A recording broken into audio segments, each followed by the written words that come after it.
South African personality Ino Matijane is trending for the wrong reasons after his furniture business Inofen was accused of failing to deliver furniture to a customer who had already paid in full.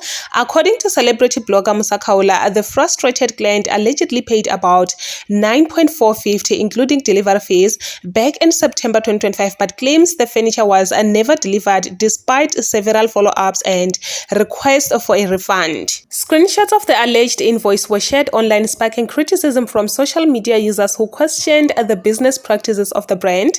This comes after previous complaints where a client said the furniture they received looked very different from what was advertised online. In response to the backlash, Matijane released a statement saying his business is committed to resolving customer concerns and that the refund process had already begun before the matter went viral on social media, but the controversy has continued to spark debate online.